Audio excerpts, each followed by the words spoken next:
من أنا من أنا من أنا لولاكم كيفما حبكم كيفما أهواكم ما سواي ولا غيركم سواكم لو من في المحبة علي ولكم أنتم مرادي وأنتم قصدي ليس أحد في المحبة سواكم عندي من أنا من أنا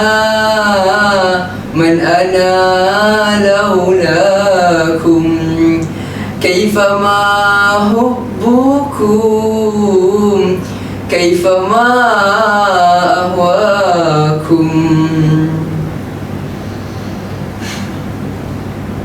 Assalamualaikum warahmatullahi ta'ala wabarakatuh.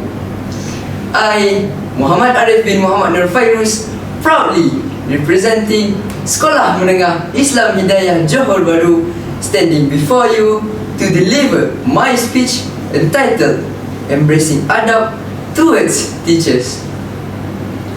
Ladies and gentlemen, before I begin, let us reflect today's theme, adab and value as a driving force of the Rabbani generation. Why is adab so essential in shaping Muslim youth?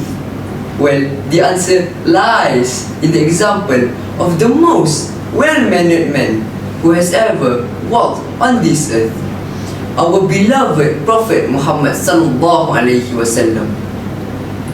He led his ummah with noble manner, and he reminded us, the most beloved of you to me and the closest to me on the day of judgment are those of you who has the best manners. My dear respected audience, we often talk about success in exams, life and careers, but ask yourself, can success truly be achieved without the guidance of our teachers? And more importantly, how should we treat those who dedicate their life to shaping us? Teachers are more than just educators who assign homework. They are the molders of our mind, the guides of our hearts, and the builders of Rabbani, servants of Allah.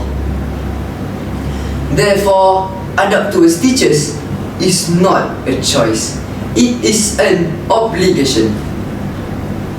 So, how do we show adab to our teachers? Let me share 3 ways. Firstly, respect in words and action.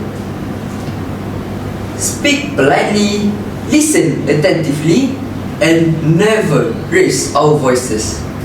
Our Prophet Muhammad sallallahu alaihi wasallam once said, he is not one of us who does not have mercy on our young and respect for our elders.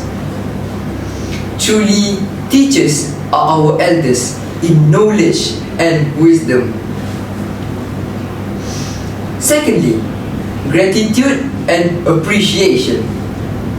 No matter how far we go in life, we must never forget the hands that once guided us. A simple thank you, a smile, or even making dua for our teachers is a noble act of gratitude. Allah also reminds us in Surah Luqman verse 14, A'udhu billahi minasyaitanir rajim, wa anishkur li wa liwalidayka wa ilayyal masir. Sadaqallahul azim. Be grateful to me and to your parents.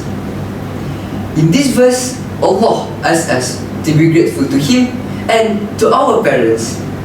But scholars explain this verse also extends for teachers, for they are like spiritual parents nurturing our minds. Thirdly, obedience and humility. A student with adab does not argue arrogantly. He listens, he reflects, and he accepts advice with an open heart.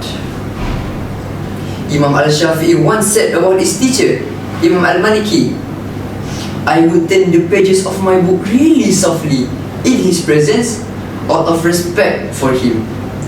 That is the humility we should strive for. My dear friends, without adab, knowledge loses its blessings. But with adab, even the smallest lessons can become a guiding light in our lives. Respecting our teachers is not just about manners in school, but it is about earning Allah's pleasure and gaining barakah in our learning.